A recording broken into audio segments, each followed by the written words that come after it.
অর্থাৎ আইনাঙ্গন যেটাকে গত এই 53 বছরের মধ্যে কেউ হাত দিতে সাহস করেনি। বঙ্গবন্ধুর আমলেও কিন্তু প্রচুর অনাচার হয়েছে, একদলীয় শাসন কায়েম হয়েছে, কিন্তু ওই সময়ও আইনাঙ্গনে হাত দেওয়া হয়নি। প্রেসিডেন্ট জিয়াউর রহমানের আমল দেখেছি আমরা, এরশাদের আমল দেখেছি, এরপরে বিএনপি আওয়ামী লীগ কয়েকটা টার্ম গিয়েছে, আইনাঙ্গনে হাত দেওয়া হয়নি। কিন্তু সর্বশেষ সুপ্রিম কোর্টের মতো পবিত্র অঙ্গনে পুলিশ প্রবেশ করেছে। পুলিশ প্রবেশ করেছে শুধু নয়, সুপ্রিম কোর্টে ব্রিটিশ আমল থেকে কোনো পুলিশ প্রবেশ করেনি। পুলিশ প্রবেশ করতে হলে চিফ জাস্টিসের অনুমতি নিতে হয়, সেখানে পুলিশ প্রবেশ করেছে, জুডিশিয়ারি কিচ্ছু বলেনি। আমাদের দেশে আপনি সুস্থ ধারা রাজনীতি যদি করতে চান তাহলে আপনি সরকারের সমালোচনা করতে পারবেন, আপনি বিরোধী দলের ভূমিকায় গঠনমূলক সমালোচনা যেটি করা দরকার সেটি করতে পারবেন। বাট এখানে সেটি কতটুকু হচ্ছে? এখানে আপনার যেটি হচ্ছে সেটি হচ্ছে হল দখলের প্রতিযোগিতা, আপনার পদ দখলের প্রতিযোগিতা, চেয়ার দখলের প্রতিযোগিতা, কে কার উপর প্রাধান্য বিস্তার করবে সেই প্রতিযোগিতা। এইগুলো তো আসলে ঠিক না। একসময় ছাত্র রাজনীতি যারা করতো তারা দেশ নিয়ে চিন্তা করতো, দেশের মানুষের কথা চিন্তা করতো, কি করলে দেশের উন্নয়ন হবে, কোন কাজটা করলে আমার জনগণ, আমার ছাত্ররা উপকৃত হবে। কালকে যে ঘটনাটি আপনি বললেন বা সম্প্রতি যে ঘটনাটি আপনি বলছেন, সব জায়গাতে কিন্তু আধিপত্য বিস্তার একটা ব্যবস্থা দেখা যাচ্ছে। বাংলাদেশের মধ্যে এমন কোনো আইনজীবী নেই 2013 সালের আগে যাদেরকে গ্রেপ্তার করা হয় না ঢাকা থেকে, যারা জাতীয় রাজনীতির সাথে জড়িত। এবং একজন সাবেক অতিরিক্ত অ্যাটর্নি জেনারেলকে ডিবি অফিসে ইলেকট্রিকের শর্ট দিয়ে মেরে ফেলা হয়েছিল তখন 2013 সালে। সুপ্রিয় দর্শক, আসসালামু আলাইকুম। সিএনটিভি নিয়মিত টকশোতে আপনাদেরকে সকলকে স্বাগতম। আজকে আমাদের বিষয়বস্তু হচ্ছে আইন এবং সংলাপ, পাশাপাশি কিছু বর্তমান কিছু রাজনৈতিক প্রেক্ষাপট নিয়ে আলোচনা হবে। আজকে আমাদের মাঝে অতিথি হিসেবে উপস্থিত আছেন চট্টগ্রাম সিটি কর্পোরেশনের 3 জন প্যানেল লয়ার, পাশাপাশি ওনাদের আসলে ব্যক্তিগত পরিচয় আছে, সেই পরিচয়টা আমি একটু শুরু করতে চাই। আমাদের পাশে আছেন Saiful Abedin, additional public prosecutor এবং প্যানেল আইনজীবী, চট্টগ্রাম সিটি কর্পোরেশন। এরপরে আসলে যিনি আছেন উনি হলেন মোহাম্মদ বদরুল রিয়াজ, এজিপি এবং জাতীয়তাবাদী আইনজীবী ফোরামের সহ সাংগঠনিক সম্পাদক। এরপরে কিন্তু আমাদের আরেকজন গেস্ট যিনি অতিথি হিসেবে উপস্থিত আছেন, রেজাউল করিম রনি, প্রচার ও প্রকাশনার সম্পাদক, জাতীয়তাবাদী আইনজীবী ফোরাম, পাশাপাশি উনি প্যানেল লয়ার হিসেবেও দায়িত্ব পালন করছেন। শুরুতে আপনার কাছে আসলে যে বিষয়টা আসলে জানতে চাই, আপনাদের যে panel lawyer Chittagong city corporation আপনাকে দায়িত্ব দিয়েছে, আপনাদের অনেকজনকে কৌশলীকে আপনারা নিয়োগ দিয়েছে, আপনাদের মূল কাজ কি সেটা বলবে না? ধন্যবাদ আপনাকে। চট্টগ্রাম সিটি কর্পোরেশনের কার্যপরিধি বাড়ছে এবং সাথে সাথে আইনি জটিলতাও বাড়ছে। এই প্যানেল লয়ারদের মূল কাজটি হচ্ছে চট্টগ্রাম সিটি কর্পোরেশনের স্বার্থ রক্ষা করা। যেহেতু এটি একটি স্বায়ত্তশাসিত প্রতিষ্ঠান, তো এটিকে আইনের জগতে তাকে নিজের অবস্থান, নিজের প্রতিনিধিত্ব আপনাকে যখন আদালতে বা অন্যান্য সংস্থা যেখানে আইনি প্রতিকার পেতে হয় বা অন্য কেউ যখন আইনি প্রতিকার পেতে চায় তার বিরোধিতা করতে হয় বা স্বার্থ রক্ষা করতে হয়, তাকে অবশ্যই আইনজীবী নিয়োগ করতে হয়। এখন এই কারণে প্যানেলের এই আইনজীবী যারা থাকবেন তারা সিটি কর্পোরেশনের স্বার্থ রক্ষা করবেন, অর্থাৎ সিটি কর্পোরেশনকে রিপ্রেজেন্ট করবেন, সিটি কর্পোরেশনের স্বার্থ অর্থাৎ আলটিমেটলি জনগণের স্বার্থ রক্ষা করার জন্য তারা কাজ করবে। আরেকটা বিষয় জানা ছিল যে আপনাদেরকে যে কৌশলী নিয়োগ করেছেন চট্টগ্রাম সিটি কর্পোরেশন, কয়জনকে নিয়োগ করেছেন এবং কতদিনের জন্য, কোনো সময়সীমা আছে কি? না, এক্ষেত্রে কোনো সময়সীমা নেই। এটি সিটি কর্পোরেশন যতদিন প্রয়োজন মনে করবে তাদেরকে কৌশলী হিসেবে রাখবেন এবং প্রয়োজন মনে করলে নতুন নিয়োগ করবেন অথবা এগুলো রিভিউ করতে পারেন। চট্টগ্রামের জন্য 28 জন এবং সুপ্রিম কোর্টের জন্য আরো 6 জন আইনজীবী নিয়োগ নিয়েছেন মাননীয় মেয়র। তো আমাদের সবাই এখন নতুন ভাবে সিটি কর্পোরেশনের সাথে এই কাজগুলো আইনি বিষয়গুলো দেখাশোনা করবে। আপনাকে অসংখ্য ধন্যবাদ। একটু আপনার কাছে যেতে চাই, আসলে অন্তর্বর্তীকালীন সরকারের 6 মাস হয়ে গেছে, পাশাপাশি আপনাকে Chittagong city corporation panel lawyer হিসেবে নিয়োগ দিয়েছেন। অন্তর্বর্তীকালীন সরকারের 6 মাস কেমন আছে বাংলাদেশ? ধন্যবাদ আপনাকে। প্রথমে কৃতজ্ঞতা স্বীকার করছি আমাকে সিটি কর্পোরেশনের প্যানেল লয়ার নিয়োগ করার জন্য ডক্টর শাহাদাত হোসেনকে। তিনি চট্টগ্রামের জননেতা এবং জনপ্রিয় মেয়র। তো সিটি কর্পোরেশনের আইনজীবী হিসেবে প্যানেলভুক্ত হওয়ার পরে নতুন যে সরকার, অন্তর্বর্তী সরকার দায়িত্ব নিচ্ছেন, তাদের 6 মাস অতিক্রম হয়েছে। এই 6 মাসে অনেক কিছু হয়েছে, হচ্ছে এবং হবে। 6 মাস দিয়ে একটি সরকারকে আসলে মূল্যায়ন করা যায় না, কিন্তু আপনি যদি দেখেন যে এই 6 মাসে ওনারা অনেক কাজ করেছেন। তার মধ্যে প্রথম যে কাজটি ওনারা করেছেন, যেটি আমি একজন আইনজীবী হিসেবে অ্যাপ্রিসিয়েট করি, সেটি হচ্ছে সংস্কার কমিশন। 6টি আলাদা সংস্কার কমিশন করা হয়েছে, 6টি কমিশনের জন্য 6 জনকে প্রধান করা হয়েছে এবং ওই 6টি সংস্কার কমিশন কিন্তু আলাদা আলাদাভাবে রিপোর্ট জমা দিয়েছে। তার মধ্যে উল্লেখযোগ্য হচ্ছে আমাদের সাথে যদি সম্পৃক্ততা, সেটি হচ্ছে বিচার বিভাগের সংস্করণ। তাহলে বিচার বিভাগকে কীভাবে সংস্কার করা যায় কোন কোন ক্ষেত্রে বিচার বিভাগকে সংস্কার করলে দেশের জনগণ উপকৃত হবে সেই বিষয়ে বিচার বিভাগ সংস্কার কমিশন একটি আলাদা প্রস্তাব দিয়েছে। এখন দেখার বিষয় হচ্ছে যে অন্তর্বর্তীকালীন সরকার কতদিন মেয়াদে থাকতেছে এবং ওনারা এই সংস্কার কমিশনের প্রস্তাবগুলো কিভাবে বাস্তবায়ন করছে সেটার উপর নির্ভর করে ওনাদের সফলতা। আপনার অসন্ধান একটু আপনার কাছে যেতে চাই। উনি আসলে বলছেন যে আসলে বিচার বিভাগ কিন্তু সংস্কার চলছে, কিন্তু বিচার বিভাগের প্রশ্ন উঠছে যে বিচার বিভাগে অনেক ফেসিজম এখনো থেকে গেছে, সংস্কার কতটুকু সফল হবে? আসলে বাংলাদেশের মধ্যে 17 বছর তো একটা সরকার ক্ষমতায় ছিল। তো 17 বছর একটা সরকার ক্ষমতায় থাকার মাধ্যমে বিভিন্ন নিয়োগ প্রক্রিয়া এবং পদায়ন, এক্ষেত্রে হয়তো বা অনেক ফেসিজমের লোকজন থেকে যেতে পারে। তো বর্তমান যে অন্তর্বর্তীকালীন সরকার, আসলে ওদের কাজ করার পরিধি খুব সীমিত। যতদিন পর্যন্ত একটা গণতান্ত্রিক সরকার আসবে না, ততদিন পর্যন্ত ফুল পেজে সংস্কারগুলা হবে বলে মানে আমি ব্যক্তিগতভাবে আমি মনে করছি না। কারণটা হচ্ছে মানুষের একটা জনবল লাগে, আর হচ্ছে একটা মানুষের জনমত লাগে। তো এই সরকারের তো এটা হয়তো বা একটা বিপ্লবী সরকার বলে এই সরকারকে আখ্যায়িত করা হচ্ছে। তো এটা তো জনমতের ভিত্তিতে এই সরকারটা প্রতিষ্ঠিত হয়নি। তো এই জন্য আসলে সাহস করে গণতান্ত্রিক যে সরকার, নির্বাচিত যে সরকার, তারাই আসলে মূল সংস্কারগুলো করতে পারে। হয়তোবা সংস্কারের উদ্যোগ নিয়েছে, কিন্তু সংস্কারগুলো এখনো সফলতার মুখ দেখেনি। যেমন বিচার বিভাগের সংস্কারের ক্ষেত্রে বলা হচ্ছে যে বর্তমান সরকার বিচার বিভাগের জন্য একটা আলাদা সচিবালয় গঠন করবে, সেটা হচ্ছে সুপ্রিম কোর্টের অধীনে। তো আমরা এটা শুনেছি, কিন্তু এটার কার্যক্রম সম্পর্কে এখনো তো আমরা ওয়াকিবহাল না। যেমন আপনারা দেখেছেন, যখন তত্ত্বাবধায়ক সরকার 111-এর যে সরকার ছিল, তখন তৎকালীন আইন উপদেষ্টা ব্যারিস্টার মইনুল হোসেন, উনি কিন্তু বিচার বিভাগ পৃথকীকরণ খুব অল্প সময়ের মধ্যে কিন্তু করেছেন।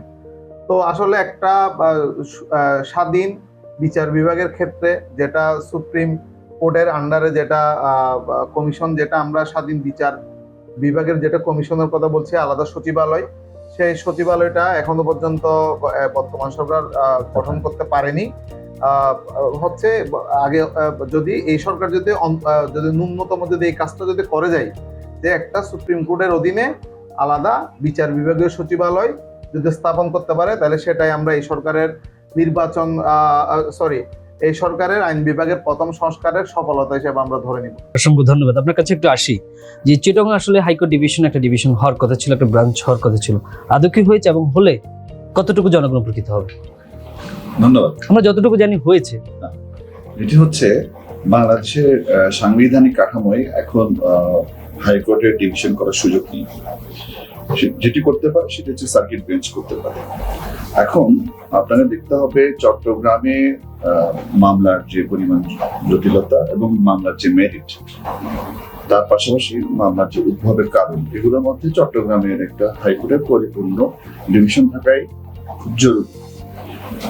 আমরা আমাদের দীর্ঘদিনের পরিক্রমায় দেখতে চাই যে পরিসংখ্যানে দেখা যায় যে মানে বাংলাদেশের হাইকোর্ট বিভাগে এবং সুপ্রিম কোর্টের আপিল বিভাগে যত পরিমাণ মামলা আছে তার মূল মেজর অংশই হচ্ছে চট্টগ্রাম।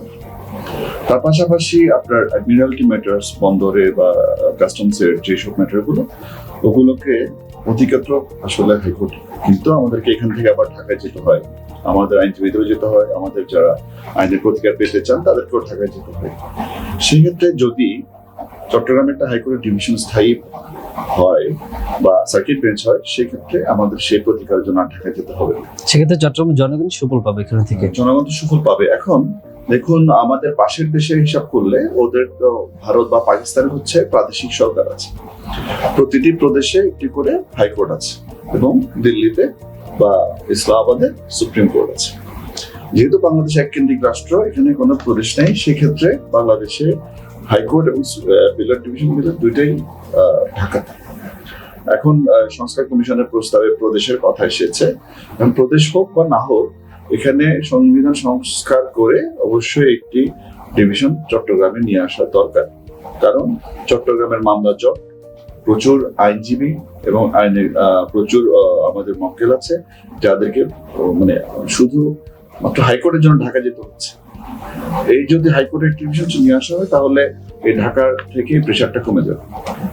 আপনাকে অসংখ্য ধন্যবাদ। একটু জানতে চাই, নিশ্চয় শুনেছেন উনি বলেছে আসলে অনেক মামলা হচ্ছে, জনবল যে হারে থাকার প্রয়োজন সে হারে আসলে কোর্টে নেই, সেক্ষেত্রে উত্তরণের উপায় কি বলেন?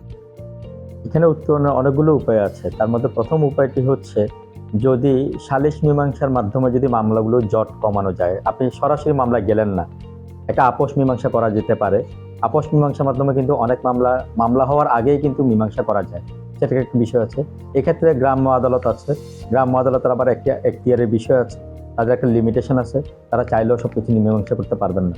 আরেকটা বিষয় এখানে ইম্পর্টেন্ট, যেগুলো আমাদের দেশে দু ধরনের মামলাই হয়ে থাকে, ফৌজদারি মামলা এবং দেওয়ানি মামলা। আমি যে সালিশের কথাটা বললাম সেটি হচ্ছে আপনার দেওয়ানি মামলার বিষয়ে। আর ফৌজদারি যে মামলার বিষয়টি, সেটাকে যদি আপনি কমাতে চান, তাহলে আপনার যে অর্গানগুলো রয়েছে, যেমন থানা, পুলিশ, তারপর আপনার যে তদন্ত সংস্থা, তাদেরকে আপনি নিরপেক্ষভাবে তদন্ত করার সুযোগ দিতে হবে, পুলিশকে নিরপেক্ষভাবে কাজ করার সুযোগ দিতে হবে, এবং পুলিশ জনগণের বন্ধু হলেই কিন্তু ফৌজদারি মামলার সংখ্যা কিন্তু কমে আসবে। যদি সঠিকভাবে তদন্ত করে, সঠিকভাবে বিষয়টি দেখভাল করে, তাহলে অনেকাংশেই এটা মামলা জট কমে যাবে। এটা আসলে যদি জনবল বাড়ানো যায়, সেক্ষেত্রে আসলে এটা উত্তরণ করা যায় বলে আসলে মনে করছেন। পাশাপাশি একটু যাই আপনার কাছে, যে আসলে এই প্রশ্ন উঠছে যে আসলে গণহারে মামলা হচ্ছে, সেই গণহারে মামলা হওয়ার কারণে আসলে যে আমরা বলছি ফেসিবাদকে মুক্ত করবো, যে গণহারের মামলা হওয়ার কারণে কি আসলে যারা আসলে দোষী তারা কি পার পেয়ে যাবে, এবার সম্ভাবনা আছে? আসলে গায়েবী মামলার একটা বিষয় বিগত সরকারের আমলে শুরু হয়েছে। তো আমরা এর আগে বিভিন্ন পত্রিকায়, প্রথম আলো থেকে শুরু করে মেইন স্ট্রিমের যে পত্রিকাগুলো আছে, আপনারা দেখেছিলেন যে গায়েবী মামলার একটা প্রচলন ছিল গত সরকারের আমলে, যে শেখ হাসিনা হাসিনা সরকারের আমলে একটা গায়েবী মামলার বিষয় ছিল। এখন যারা ভিকটিম, ওই মামলা যারা ভিকটিম, যারা অনেক নির্যাতন নিপীড়নের শিকার, আসলে এখানে গণহারে মামলা বলতে কিছু নেই।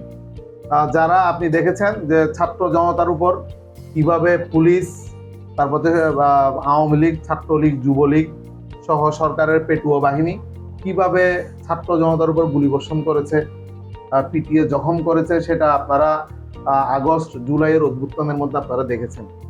তো যারা মামলা করেছে তারাই এটার জবাব দিতে পারবে যে সে আসলে কাদেরকে মামলা করেছে। মামলাটা তো আমি করিনি। অবশ্যই আমার বিষয়টা হচ্ছে গণহারে মামলা না দিয়ে যারা সুনির্দিষ্ট, যাদের বিরুদ্ধে অভিযোগ আছে, তারা যারা আসলেই এই হত্যাকাণ্ড এবং ছাত্র জনতার উপর যে নির্যাতন নিপীড়ন, সেগুলোর সাথে যারা জড়িত ছিল, ভিডিও ফুটেজ দেখে, বিভিন্ন সংবাদ মাধ্যম থেকে ছবি দেখে, সামাজিক যে প্ল্যাটফর্ম আছে ফেসবুক কিংবা এগুলো থেকে ওদেরকে আইডেন্টিফাই করে ওদের বিরুদ্ধে সুনির্দিষ্টভাবে মামলা দেওয়া উচিত। গণহারে মামলাটা বন্ধ করা উচিত। কারণ হচ্ছে এখানে অনেক নিরীহ মানুষ, যারা এমন মানুষ আছে যে একটা মানুষ জেলে গেলে তার পুরো পরিবারই অসহায় অবস্থার মধ্যে আছে। আপনার মানে আয় রোজগার বন্ধ, একটা ফ্যামিলি পুরো পথে বসে যাচ্ছে। সে যে আসলে দেখে শুনে আসলে মামলা নেওয়া উচিত, বাছাই করে। থানার মধ্যে যে মামলাগুলো হচ্ছে, বিশেষ করে যেমন কোর্টে মামলা হলে কোর্ট অন্ততপক্ষে এটা একটা তদন্ত দেওয়ার পর তদন্তকারী কর্মকর্তা যাচাই বাছাই করে আসামিদেরকে কোর্টের মধ্যে বিচারের জন্য সুপর্দ করতেছে, যেটা চার্জশিট অথবা তদন্ত প্রতিবেদন দেওয়া হয় আর কি। সেক্ষেত্রে আপনি বলছেন আসলে যাচাই বাছাই কোনো আসলে ইয়া নেই, যাচাই বাছাই করা উচিত। থানায় যে মামলাগুলো দায়ের করা হচ্ছে, এগুলো আসলে যাচাই বাছাইয়ের কোনো সুযোগ থাকে না। এফআইআরটা বাট পুলিশের কাছে একটা সুযোগ আছে, সেটা হচ্ছে সবাইকে গ্রেপ্তার না করে মামলার অভিযোগ থাকলেও যাদেরকে তদন্ত দোষী পাওয়া যাবে কিংবা যাদের বিরুদ্ধে অভিযোগটা সন্দেহাতীতভাবে প্রমাণ হচ্ছে, শুধুমাত্র তাদেরকে অ্যারেস্ট করে বিচারের কাছে সুপর্দ করা। এই নিরীহ মানুষজনদেরকে যাতে কোনো ধরনের হয়রানি করা না হয়, গ্রেপ্তার করা না হয়, তাদের বিরুদ্ধে যাতে পুলিশে হয়রানি না হয়, সেই ব্যাপারটা থানা পুলিশকে এটা এনশিওর করা উচিত। অসংখ্য ধন্যবাদ। আপনার কাছে আসলে আসি একটু, আপনি তো আসলে বিজ্ঞ আইনজীবী, দীর্ঘ সময় ধরে আসলে আইনের সাথে আসলে সম্পৃক্ততা আছেন। ডিজিটাল সিকিউরিটি অ্যাক্ট, যেটাকে আমরা কালো আইন বলি বলে এখন আখ্যায়িত করছেন, আসলে কালো আইন দ্বারা কিন্তু অনেকে বলছে যে আসলে বাতিল করা উচিত। আপনি এই মামলাটা ডিল করেছেন কিনা এবং আসলে বাতিল করা উচিত কিনা, সে বিষয়টা বলবেন। ধন্যবাদ। আসলে আপনার প্রতিটি আইনেরই সুফল এবং কুফল আছে। বিষয়টা হচ্ছে আপনি কিভাবে এর ব্যবহার করছেন। আমরা ডাক্তারের ছুরির উদাহরণ সবসময় দিয়ে থাকি। ছুরি ডাক্তারের হাতে গেলে আপনার উপকার হয়, আর সন্ত্রাসীর হাতে গেলে অপকার হয়। কারণ আইন থাকলে এটাকে অপব্যবহার হয়, আবার এটাকে সুব্যবহার হয়। আইন করা হয় জনগণের অধিকারের জন্য, জনগণের নিরাপত্তা বিধানের জন্য। ডিজিটাল সিকিউরিটি অ্যাক্ট প্রয়োজন আছে। কিভাবে প্রয়োজন আছে? আপনার সাইবার ক্রাইম হয়, বিভিন্ন রকম সাইবার, মানুষের পার্সোনাল লেভেলে বা মানুষের সামগ্রিকভাবে প্রাতিষ্ঠানিক অনেক রকম সাইবার ক্রাইম হয়, এগুলোর জন্য প্রয়োজন আছে। কিন্তু বিগত সরকারের আমলে যে আইনটি করা হয়েছিল স্পেসিফিক এটাকে ব্যবহার করা হয়েছে শুধুমাত্র বিরোধী মত এবং বিরোধী দল দমনের জন্য। এটাই হচ্ছে সমস্যা। এবং বর্তমান সরকারের আমলে দেখুন গত 6 মাসে এই আইনের কোনো মিসইউজ হয়নি। এখন কিন্তু আমরা আদালতে মামলা করছে, যার প্রয়োজন মামলা করছে, আদালত দেখে শুনে মামলা নিচ্ছেন এবং দেখে শুনে প্রতিকার দিচ্ছেন। ওই আমলের যে হয়রানিমূলক মামলা বেশিরভাগ দেখা যাচ্ছে আদালত খালাস করে দিয়েছে।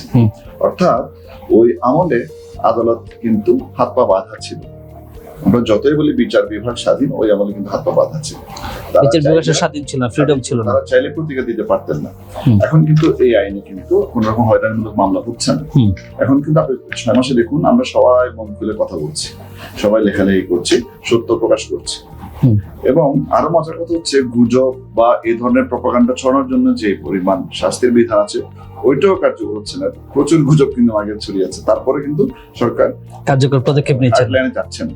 অর্থাৎ মানুষকে এতদিন যে হাসফাস অবস্থা ছিল আমাদের, মানুষ কথা বলতে পারেনি, দম ফেলতে পারেনি, নিজের ফেসবুক প্রোফাইলে খালি প্রকৃতি আর ফুলের ছবি দিয়েছে, পাখির ছবি দিয়েছে, খুবই ইন্টারেস্টিং। প্রকাশ করতে পারেনি। এখন কিন্তু মানুষ মন খুলে আপনি কি দিয়েছিলেন প্রকৃতি পাখির ছবি? হ্যাঁ, আমি তো একটা রাজনৈতিক পরিবারের সন্তান এবং রাজনীতি সচেতন, রাজনীতির সাথে কম বেশি জড়িত।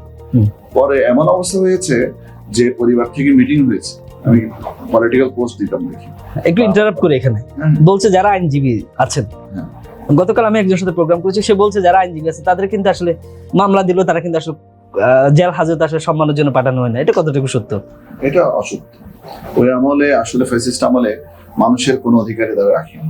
আমার খুব ঘনিষ্ঠ বন্ধু, এখন নাম বলতে চাচ্ছি না, এখন সরকারি পোস্টে আছেন, তারা জাস্ট শুধুমাত্র কিছু না করে আউট অফ নাথিং জেলে যেতে হয়েছে। তো আমাদের বার কাউন্সিলের যে নির্বাচিত সদস্য, তাকে জেলে যেতে হয়েছে।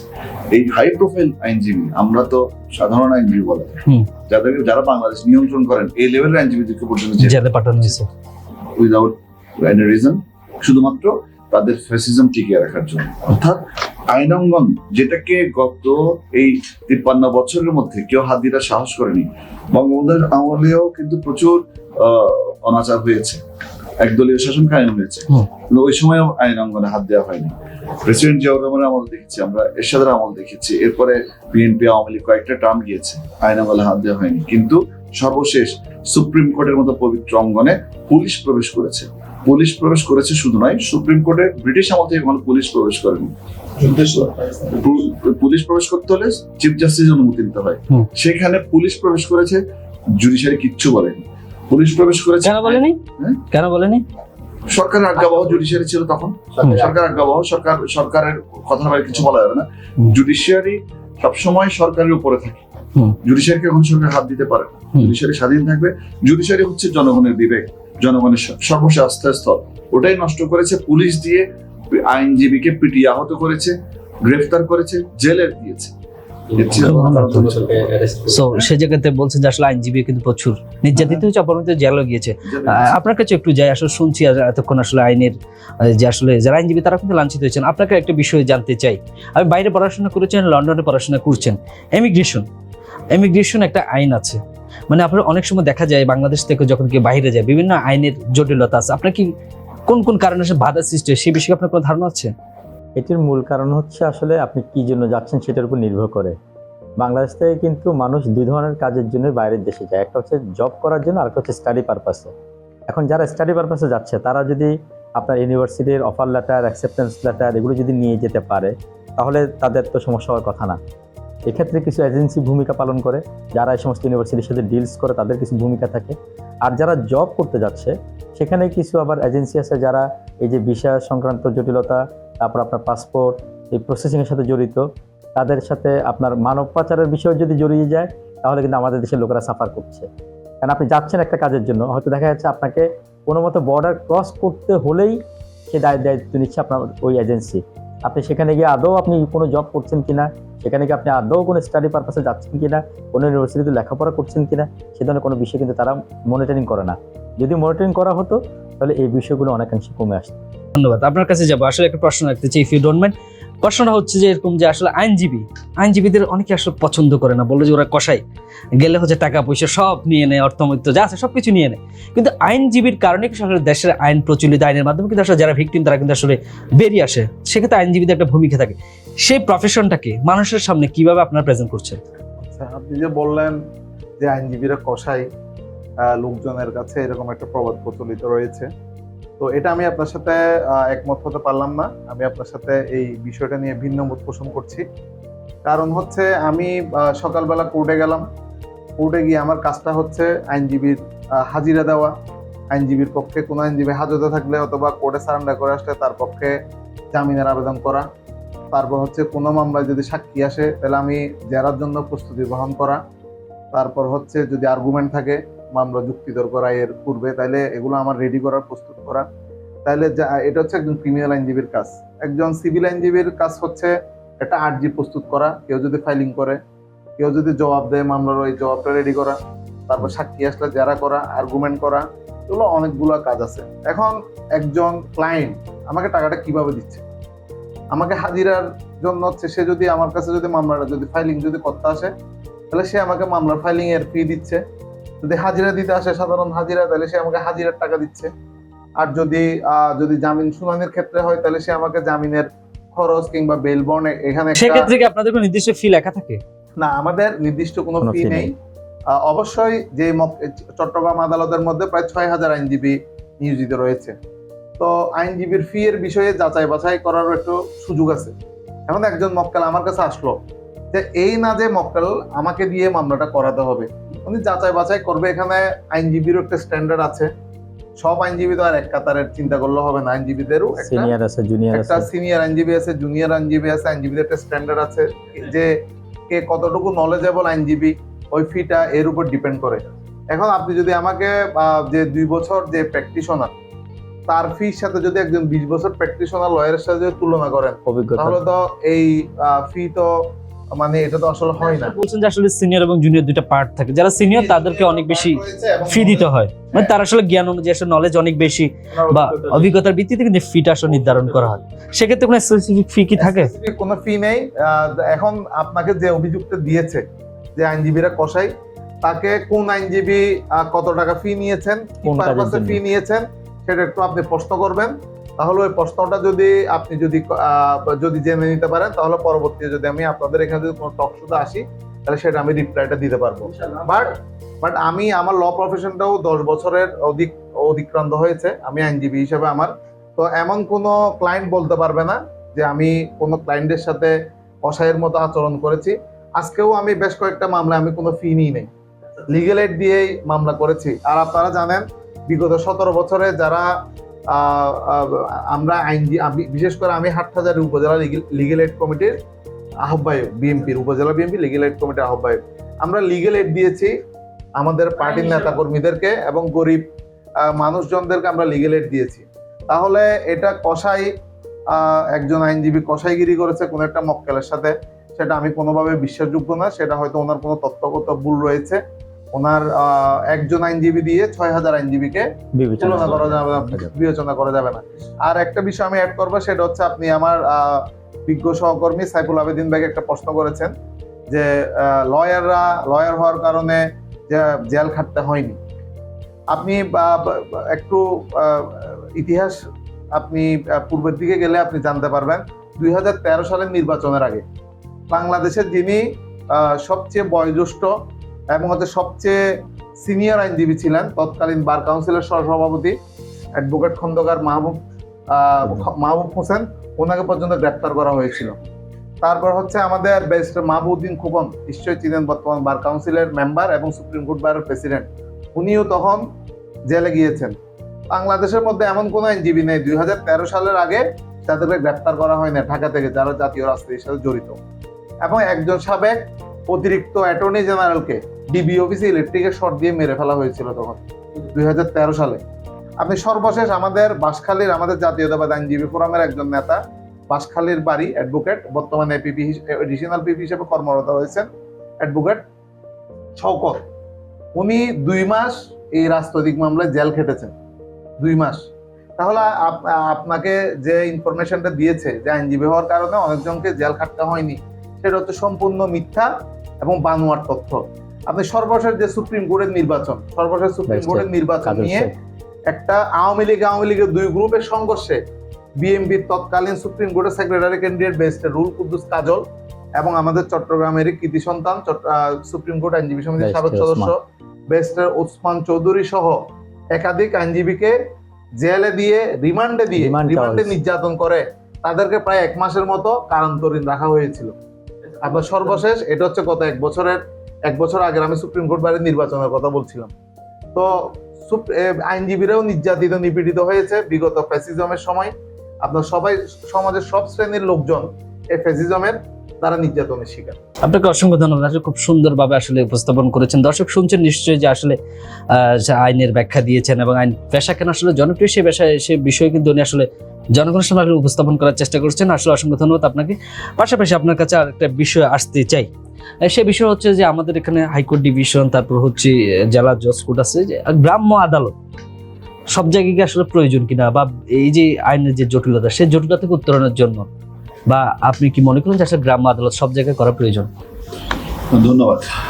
আসলে গ্রাম আদালত যে কনসেপ্টটা, ওটা একটা আলাদা নির্দিষ্ট আইনের মাধ্যমে আদালত প্রতিষ্ঠিত হয়েছে। ওটা হচ্ছে একদম মিনিমাম লেভেলে কিছু মানুষকে নিবেদন দেওয়ার জন্য। আর গ্রাম আদালতে যেটা হচ্ছে স্থানীয় প্রতিনিধি যারা থেকে জনপ্রতিনিধি, তাদেরকে সীমিত পর্যায়ে বিচারের ক্ষমতা দেওয়া হয়। এখন কথা থাকে যে তিনি তো যারা ওখানে থাকেন তারা তো আসলে আইন নিয়ে লেখাপড়া করেন, তাহলে কেন তারা বিচার করবেন?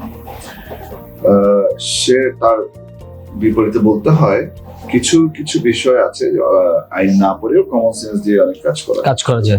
যেমন ধরেন আমাদের পরিবারে যখন 2 ভাইয়ের মধ্যে সমস্যা হয়, আমাদের বাবা মা কিন্তু সেটা বসে সমাধান করেন, এটা হলো একটা বিচার। তেমনি ভাবে আমাদের পাড়া মহল্লাতে সমাজের যে মুরব্বীরা থাকেন বা যারা মহল্লা কমিটির সর্দার থাকেন বা গ্রামে যারা থাকেন, তারা কিন্তু বিচারাচার করেন এবং এগুলোকে যখন লিখিত এগুলো আদালতে গ্রহণযোগ্য হয়।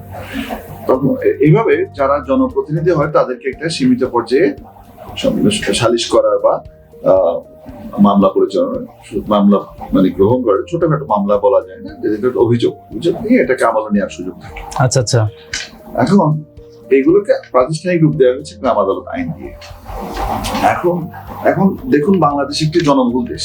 বাংলাদেশের ছোট্ট দেশে মানুষ আছে প্রায় ধরে কম বেশি প্রায় 20 কোটি মানুষ, আমরা যদি ধরে নিই, কম হলো 18 কোটি।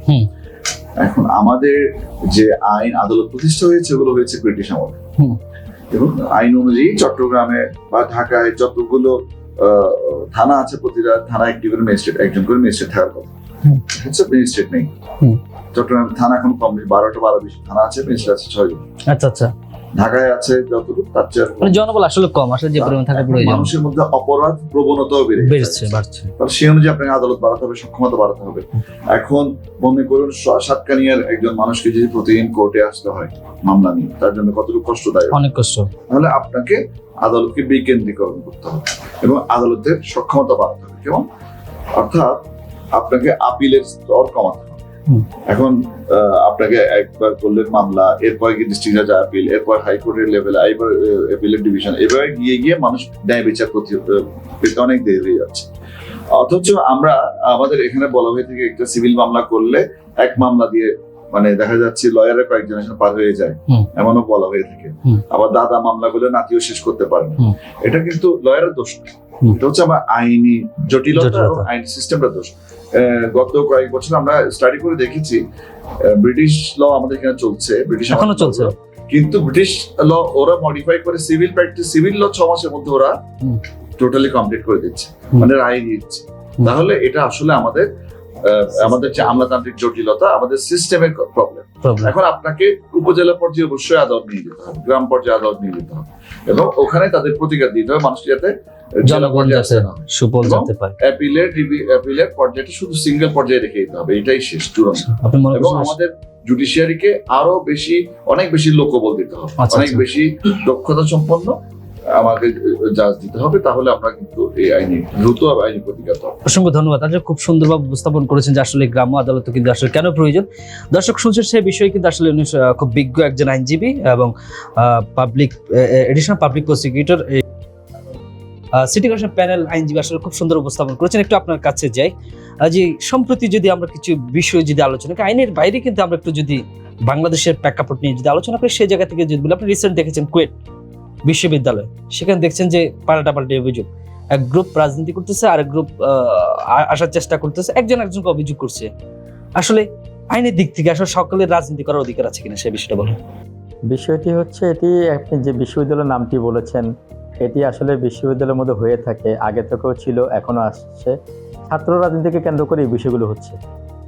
আমি এই আইনের ছাত্র হিসেবে বলবো যে ছাত্র রাজনীতির প্রয়োজন আছে, নেই বলবো না।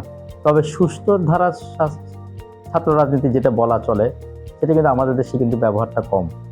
আমাদের দেশে আপনি সুস্থ ধারা রাজনীতি যদি করতে চান, তাহলে আপনি সরকারের সমালোচনা করতে পারবেন, আপনি বিরোধী দলের ভূমিকায় গঠনমূলক সমালোচনা যেটি করা দরকার সেটি করতে পারবেন। বাট এখানে সেটি কতটুকু হচ্ছে? এখানে আপনার যেটি হচ্ছে সেটি হচ্ছে হল দখলের প্রতিযোগিতা, আপনার পদ দখলের প্রতিযোগিতা, চেয়ার দখলের প্রতিযোগিতা, কে কার উপর প্রাধান্য বিস্তার করবে সেই প্রতিযোগিতা। তো এগুলো তো আসলে ঠিক না।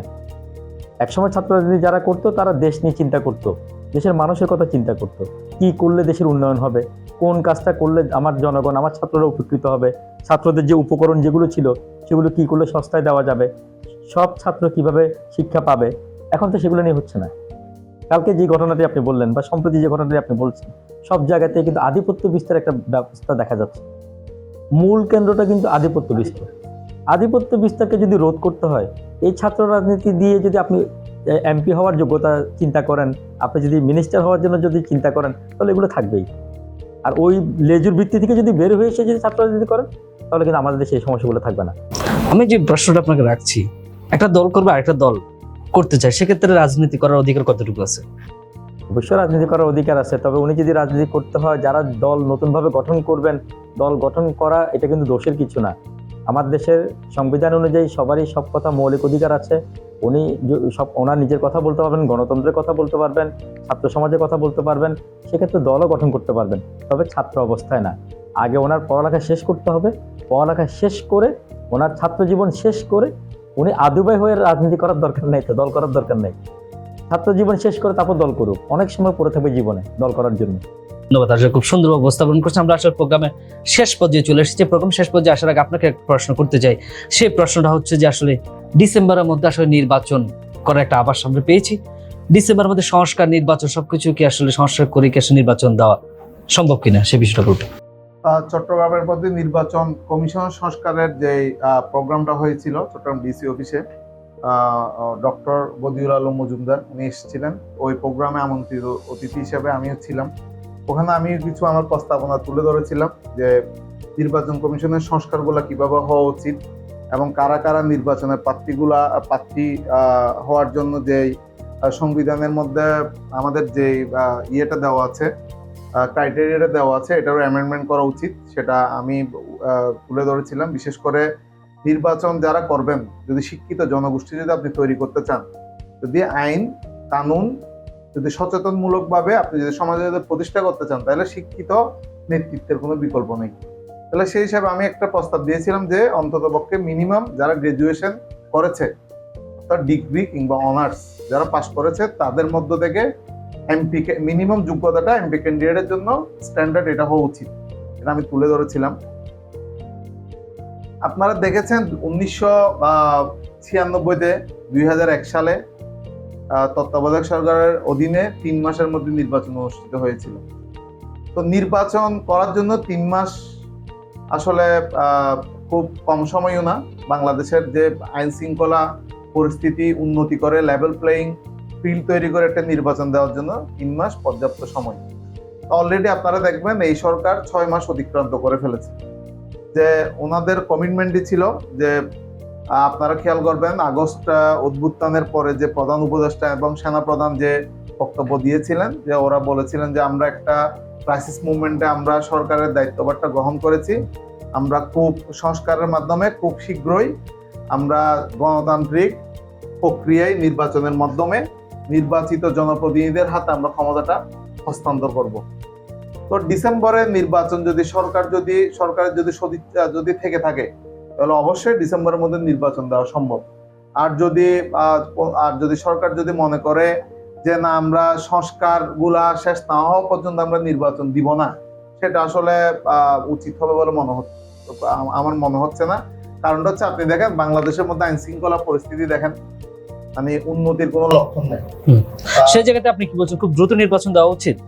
খুব দ্রুত নির্বাচন করলে কি হবে, সারা বাংলাদেশের মধ্যে ধরেন যারা জনপ্রতিনিধিরা আছেন ওনাদের উপর একটা প্রেশার থাকবে মানুষের, কিংবা যারা ভোটের মাধ্যমে নির্বাচিত সরকার যিনি নির্বাচিত হবেন ওনার তো জনগণের প্রতি একটা কমিটমেন্ট থাকবে যে আমার এলাকাটা আমি আইন শৃঙ্খলা পরিস্থিতি কিভাবে উন্নতি করব, কিভাবে আমার জনগণ আমার এলাকার লোকজন শান্তিতে থাকবে। একটা কমিটমেন্টই যদি না থাকে, যেমন এই যে সরকার, ওনার তো কোনো জবাবদিহিতা নাই। ওনার কোনো জবাবদিহিতা আছে কারো কাছে? ওনাদের জবাবদিহিতা নাই, কারণ হচ্ছে ওনারা ইলেক্টেড গভর্নমেন্ট না। তো এই জন্যই হচ্ছে পুলিশ কথা শুনতেছে না, প্রশাসন কথা শুনতেছে না, আইন শৃঙ্খলা উন্নতি লোকজন আইন হচ্ছে না। মানতেছে না। আপনি দেখেন চট্টগ্রাম শহরের মধ্যে মোটর রিক্সার জন্য আপনি বের হতে পারবেন না। আপনি পতেঙ্গা থেকে আপনার কালুঘাট পর্যন্ত আপনি যদি যান আপনার 6 ঘন্টা লেগে যাবে। আপনি হচ্ছে এগুলো শুধুমাত্র প্রশাসনের, পুলিশ বিশেষ করে আপনি পুলিশের কোনো তৎপরতা দেখবেন না, আপনি পুলিশের কোনো অপারেশন নেই, বা সেনাবাহিনীর কোনো মুভমেন্ট নেই। তাহলে হচ্ছে আপনি আসলে যে বিষয় বুঝতে চেয়েছেন আসলে খুব দ্রুত আসলে নির্বাচন খুব যত দ্রুত দ্রুত নির্বাচন দিলে তত আসলে তাহলে সরকার যেন মঙ্গল হবে বলে আপনি আসলে মঙ্গল ধারণা হবে। করছেন। হ্যাঁ। আমরা সর্বশেষ আমাদের শেষ প্রশ্নে আপনার কাছে যেতে চাই। সেই প্রশ্নটা হচ্ছে, যেহেতু আইন সংলাপ অনেক কিছু আমরা চলেছে, আপনারা আইনের সেবা কিন্তু দিচ্ছেন, অনেকে শুনছেন আইনের সেবা। আমরা আপনাদের থেকে, আপনি যেহেতু এখানে সবচেয়ে বিজ্ঞ আইনজীবী, আমরা চাচ্ছি আসলে প্রতি সপ্তাহে একদিন আসলে আইনের প্রোগ্রাম প্রচার করবো, যেখানে আমরা আইনের অনেকগুলো প্রশ্ন আমরা চার্ট করবো এবং সেই প্রশ্নের জবাব আপনারা দিবেন। সেক্ষেত্রে আপনারা প্যানেল নির্বাচন করবেন যে আসলে কে কখন থাকবে, সেই বিষয়টা কিন্তু আমি আপনার মধ্যে রাখছি। শেষ আপনার কাছে প্রশ্ন করে আসলে শেষ করতে চাই। সেই প্রশ্নটা হচ্ছে, জাতীয় সরকার, জাতীয় নির্বাচন আর একটা হলো স্থানীয় সরকার নির্বাচন, দুইটা বিষয় কিন্তু আসলে আসছে। কোন নির্বাচনটা আসলে আগে হওয়া উচিত বলে আপনি মনে করছেন? ধন্যবাদ। এটাকে এই প্রশ্ন জটিল একটি প্রশ্ন করেছেন। এখন দেখুন, বর্তমান যে সরকার আছে এটা একটি বিপ্লবী সরকার, কিন্তু এটাও সত্য যে এই সরকারের এই সরকারের আস্তে আস্তে হালকা হচ্ছে, মানুষের মানে আসলে আস্থা কমে যাচ্ছে। কারণ কি জানেন, এখানে জনগণের নির্বাচিত সরকারের কোনো বিকল্প হয়নি। এখন মনে করেন সরকার একটার পর একটা সিদ্ধান্ত নিচ্ছে, কিন্তু সংবিধান আমরা বলবৎ করতে হবে, সংবিধানের বাইরে আর সিদ্ধান্ত নিতে হবে। সেই সংবিধানকে জাস্টিফাই করতে হলে এবং আপনাকে যদি অ্যাপ্রুভাল লাগে, কি লাগবে? সংসদ লাগবে। এখন নির্বাচনটা হয়ে গেলে হবে কি, সরকার থাকলো, সংসদ হয়ে গেল। সংসদ হয়ে যাওয়ার পরে এই সরকারের বৈধতার যে বিষয়গুলো ওই সংসদ থেকে বৈধতা তখন নিতে পারবে প্রতি বিষয়। আর নির্বাচিত জনপ্রতিনিধি থাকলে হয় কি, জনগণ তার উপর একটা কনফিডেন্স পায়, আস্থা পায়। সেই ক্ষেত্রে তখন হবে কি, নির্বাচিত জনপ্রতিনিধি এই সরকারের আইনগুলো, প্রয়োজনীয় সংস্কারগুলোকে কার্যকর করতে পারবে। কার্যকর করার পরে এই সরকারের ক্ষমতা হস্তান্তরের পথটা তখন সহজ হবে। দ্বিতীয়ত, আমাদেরকে এটাও বিবেচনা রাখতে হবে, ফ্যাসিজম দূর হয়েছে কিন্তু ফ্যাসিজমের প্রেতাত্মা রয়ে গেছে। প্রতিটি পর্যায়ে আমাদের সব মানুষ তো রয়ে গেছে, আমরা মানুষকে তো বের করে দিতে হবে, সেটাই সাধারণ জনগণ। কিন্তু স্থানীয় সরকার নির্বাচনের সবচেয়ে খারাপ দিকটা হবে কি জানেন, স্থানীয় সরকার নির্বাচন তো দলীয় ভাবে হবে না। বাংলাদেশের বর্তমান পরিপ্রেক্ষিতে দেখা যাচ্ছে ওখানে দলীয় পর্যায়ে হবে, ফলে স্থানীয় সরকার নির্বাচন হয় ব্যক্তির সাথে ব্যক্তির, আপনার সাথে আমার। তখন আমি ভোটের যেহেতু বিষয় থাকবে, আমি চাইবো ফেসিবাদের হোক, চিহ্ন আমি সাপোর্ট তাদেরকে উত্থান করার জন্য, তাদেরকে নিয়ে সমর্থন নিয়ে আমি এগিয়ে যাই। এখন ন্যাশনাল একটা কমিটমেন্ট হচ্ছে পুরো দেশে, বাংলাদেশে বর্তমানে এই সরকারের সাথে পুরো সবগুলো বর্তমান ফ্যাসিজমের যে দলটি ছিল ওটা ছাড়া, ওদের যে গ্রুপটি ছাড়া, 14 দল ছাড়া বাকি সবাই কিন্তু একমত যে অ্যান্টি ফ্যাসিজম, এই ফ্যাসিজমকে আমরা নির্মূল করবো এবং তাদেরকে আমরা উত্থান হতে দেবো। কিন্তু স্থানীয় সরকার আগে হয়ে গেলে কিন্তু তাদের উত্থানের একটা পথ আমরা তৈরি করে দেবো। তাহলে বর্তমানে যারা দল আছে তারা সবাই মিলে যদি জাতীয় নির্বাচনে যায়, জনগণ যাকে আস্থায় নেবে সে তারাই সরকার গঠন করবে। এবং বর্তমান সংস্কারের অন্যতম একটি কমিটমেন্ট হচ্ছে একটা দল নিরপেক্ষ নির্বাচন কমিশন, সবাই মিলে একটি নিরপেক্ষ নির্বাচন কমিশন হবে। তাহলে সেই নির্বাচন কমিশন আন্ডারে স্থানীয় সরকার নির্বাচন হবে, সেখানে সরকারের কোনো প্রভাব থাকবে না। তাহলে যদি আমরা সব দল কমিটেড থাকি যে আমরা স্থানীয় সরকারের কোনো নির্বাচন আসলে যাব না, তাহলে কিন্তু সম্ভব। জাতীয় নির্বাচনটা হয়ে গেলে তারপরে স্থানীয় সরকার নির্বাচন হলে সেখানে আমরা ফ্যাসিজমকে আমরা সবাই মিলে প্রতিরোধ করতে পারবো এবং উন্নত বাংলাদেশ, যেখানে সবার ভোটাধিকার থাকবে, গণতন্ত্র থাকবে, সবার মত প্রকাশের স্বাধীনতা থাকবে এবং সবার নির্বাচনের স্বাধীনতা থাকবে। অসংখ্য ধন্যবাদ আপনাকে। আমরা আসলে আপনার কথা থেকে আসলে বুঝতে পেরেছি আসলে যে বিষয়টা আসলে সংসদ নির্বাচন, সেই নির্বাচনটা আগে হওয়া উচিত, পরে হচ্ছে আসলে স্থানীয় সরকার যে নির্বাচন, সেই নির্বাচন হওয়া উচিত। সর্বোপরি আপনার কাছে যে বিষয়টা রাখছি, আপনার যে একটা 3 জনের প্যানেল আছেন, আমরা আপনাদেরকে রিকোয়েস্ট করেছি যে আমরা প্রতি সপ্তাহে একটা প্রোগ্রাম প্রচার করতে চাই, যেখানে আইন সংলাপ এবং আমাদের এখানে অনেক কমেন্ট সেকশন দিবে যে কেউ আইনের জটিলতা, কোন কোন জটিলতা, সেই প্রশ্ন আমরা রিভিউ করার চেষ্টা করবো। সেই বিষয়ে আপনার সম্মতি কি? আপনি খুব ভালো প্রস্তাব রেখেছেন। আসলে আমাদের দেশে আইন সংক্রান্ত অনুষ্ঠানের সংখ্যা খুব কম। জনগণ আইনটাকে মনে করে এলিয়ান একটি ব্যাপার, আইনের বিষয়গুলো অনেক জটিল মনে করে, অথচ আইন এত জটিল বিষয় নয়।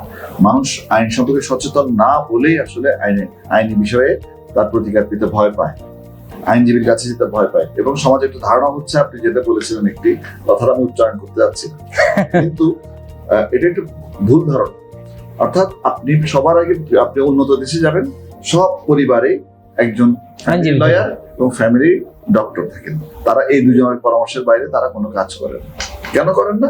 কারণ একজন আইনজীবী আপনাকে আপনার নিরাপত্তা দিতে পারবেন, আপনার সম্পদের নিরাপত্তা, ব্যক্তির নিরাপত্তা, জানের নিরাপত্তা, এবং আপনার কল্যাণের জন্য যা যা দরকার সে পরামর্শ আপনাকে আইনজীবী দিতে পারবে। আইনি ভাবে আপনার যাতে ভুল না হয়, আপনি একটা কাজ করতে পারবেন, আপনার হয়তো কনসেপ্ট থাকে এটা ভুল, আপনি জানতেন না, কিন্তু আইনজীবী আপনাকে সঠিক পথে বাতলে দিবে। আবার বিপরীতে আইনজীবীকে যেটা বলা হয়, আইনজীবীর ফিটাকে কিন্তু মানুষজন বিবেচনায় নেয়। আইনজীবী মনে করেন আপনি ডাক্তারের কাছে আছেন, ফি দিচ্ছেন না, আপনি ব্যাংকে যাচ্ছেন, ব্যাংক কিন্তু আপনার কাছে সার্ভিস চার্জ রাখছে না, আপনি অন্যান্য সরকারি অফিসে গেলেও সরকার জনগণের টাকায় চলে, ওখানে কিন্তু আপনাকে ফি দিতে হয়, মেডিকেলে কিন্তু টিকিট কাটতে হয়। তাহলে আইনজীবী তো অবশ্যই দীর্ঘদিন তার তো সংসার চলতে হবে, তার তো ক্যারিয়ার আছে, কিন্তু আপনাকে আইনজীবীর কাছে যেতে হবে। আর আমরা এখানে যে যদি আইনজীবীর জন্য আপনারা অনুষ্ঠান করেন, আমরা আইনি প্রতিকারের জন্য মানুষের প্রশ্ন উত্তরগুলো যে হয়, তাহলে মানুষজন অবশ্যই তারা অনেক সহজেই তাদের প্রশ্ন উত্তরটা জানতে পারলেও আইনি প্রতিকারের মিনিমাম ধারণা তারা পেতে পারবে। সব প্রতিকার তো আর অনুষ্ঠানের মাধ্যমে দেওয়া সম্ভব না, কিন্তু তারা মিনিমাম জিজ্ঞাসাটা জানবে এবং তাদের আইনি প্রতিকার এবং আইনজীবীর কাছে যাওয়ার পথটা অনেক সহজ হবে। সুপ্রিয়, আপনাদেরকে তিনজনকে আসলে অসংখ্য ধন্যবাদ। সুপ্রিয় দর্শক, এতক্ষণ শুনছেন আসলে যে আইনের আসলে অনেক প্রশ্ন কিন্তু আমরা আপনাদের সাথে দেওয়ার চেষ্টা করেছি, কিছু কিন্তু মধ্যে কিন্তু আমরা সমসাময়িক কিছু প্রেক্ষাপটও নিয়ে এসেছি। তো আমরা কিন্তু আবার এই ধারাবাহিকভাবে আবারও আপনাদের সামনে এমন একটি প্রোগ্রাম নিয়ে হাজির হবো। আপনার কমেন্ট সেকশনে জানাবেন যে আসলে আপনারা কোন কোন আইন নিয়ে আসলে প্রতিকার পেতে চান এবং কোন কোন আইনজীবীদের নিয়ে আপনার যদি কোনো প্রশ্ন থাকে সেই প্রশ্ন কিন্তু আপনারা করতে পারেন। তো সে পর্যন্ত সবাই ভালো থাকবেন, সুস্থ থাকবেন এবং সিএনটিভি সিরিজের সাথেই থাকবেন। সবাইকে ধন্যবাদ।